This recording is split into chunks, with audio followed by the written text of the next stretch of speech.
Hello everyone, it's Steve with Aptera Owners Club. I wanted to update you guys on a new twist in the Inflation Reduction Act EV tax credits.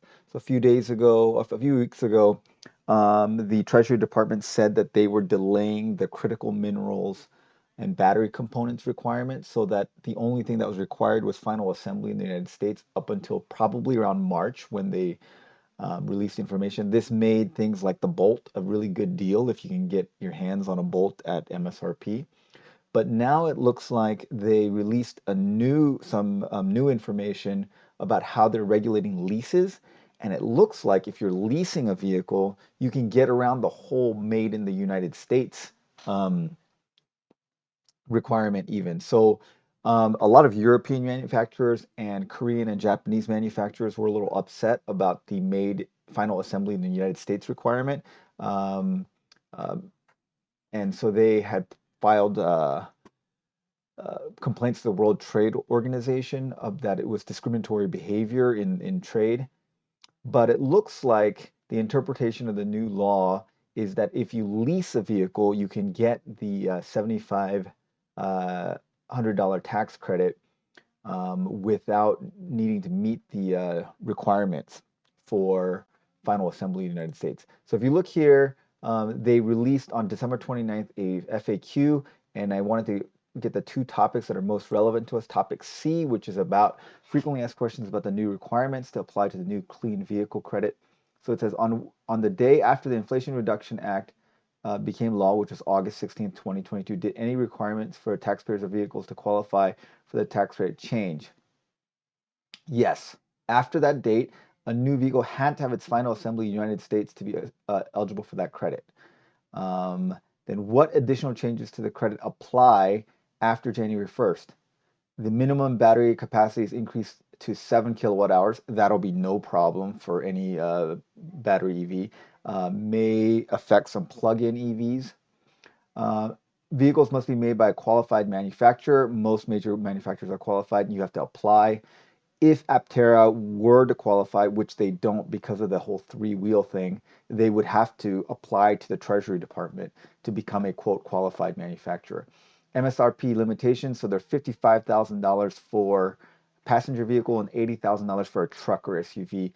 Image income limits, so you can click here, and these are the income limits. So if you're married filing jointly, it's $300,000. Head of household 225, and all other taxpayers 150. So if you make more than that, you don't qualify for this either.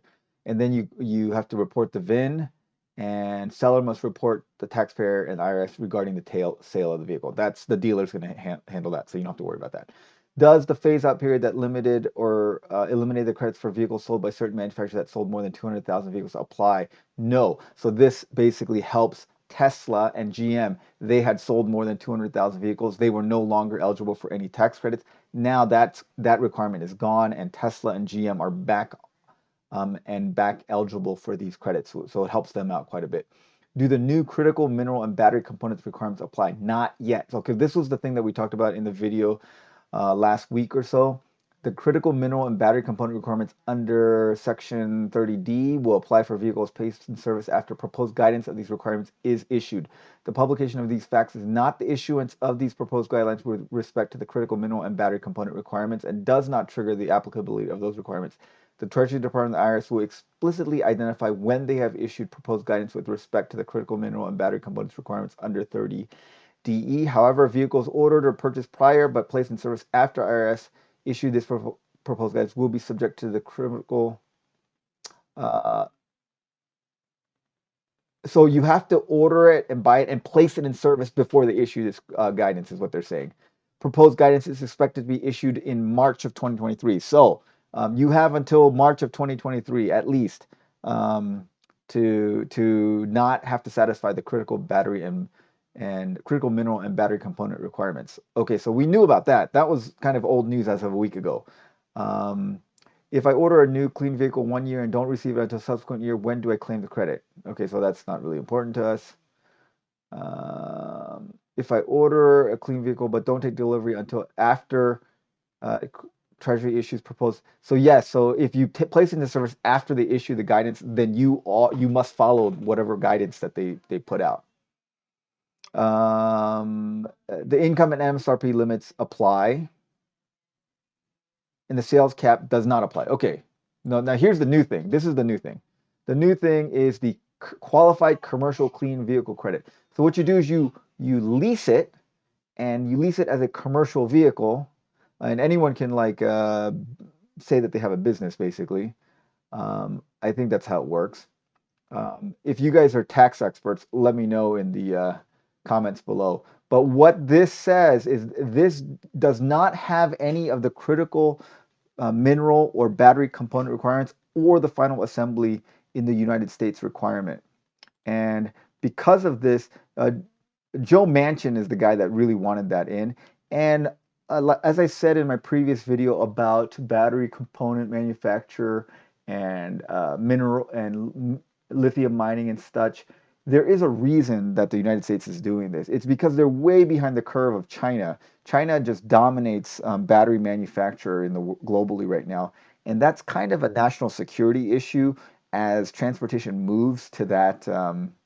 Moves away from gas and petroleum towards batteries, you can't have one country, especially a country that you don't have the quote best relationship with, dominate that entire sector. So America wants to foster some domestic companies that refine and manufacture batteries. So they are trying to build that up because that's what China did. China basically gave a bunch of subsidies if their own companies were refining the minerals and making batteries, which kind of helped grow their battery um, their battery industry. So America's trying to do the same thing. So there's a reason for it. Manchin was one of the main people. He criticized this interpretation, saying that this goes against the intent of the law, and he was saying that he plans on introducing a new law to clarify that so that the Treasury can't do this. Now, I don't know that if that's going to be successful or not, because Joe Manchin is no longer as critical for passing laws because the Democrats actually have a 51 uh, person majority in the Senate. So before they had a 50-50 majority, if they lost Manchin, they couldn't get anything through. But now they could lose Manchin and they can still push some things through. Um, but uh, but that's the current state of the of affairs right now. Is that if you lease a vehicle, you could lease like you could get like the Ionic 5 or the EV6, which are great EVs and pretty popular. Those are made by Hyundai and Kia. They not final assembly is not in the United States, so they wouldn't qualify if you bought them. But as a lease vehicle, you could get the credit for them. I think this is kind of not as huge a deal because I think most of the major manufacturers see this coming down the pipeline, the whole final assembly in the United States thing. And so they're planning on moving a lot of their EVs manufacturing to the United States to qualify for these things. Like most of these companies, BMW, Hyundai, Mercedes, Kia, they have manufacturing plants in the United States, mostly in the South. Um, and instead of building like Sonatas and stuff there, they could just build the Ionic 5 or the EV6s or the Nero EVs there instead. And I think that's what they're currently doing that right now. But it's going to take them about a year or so to kind of get the supply chain set up to do that. But I my guess is for this year they're going to let this lease thing slide, and then they'll lock it down the next year so that you do have to have the final assembly in the United States and the battery and critical mineral components, which I think makes sense because you need to give the manufacturer some time to get their supply chains in order. You can't just tell them, oh, you have to source all your minerals immediately. It takes a couple of years to like get those refineries and new mines and stuff online. So anyway, that's the newest thing. So what you need to know is until March, any car that if you meet the income requirements and the car MSRP requirements, as long as it's final manufactured in the United States, it will qualify. The critical mineral and the battery component thing does not go into effect until March of 2023, right here. So that's good. And then for the foreseeable future, looks like if you can get a leased car, you can also get the credit. So when this law first went into effect, we made a couple of videos and we said, probably no car is going to qualify at all, and that's what everyone's thinking. But because of these two developments, it looks like almost all cars will now qualify either through lease or by sale, at least until March. Okay. All right. Well, hopefully that was helpful for you guys. Thanks for watching. Thanks as always to our supporting members. Have a great day, everyone.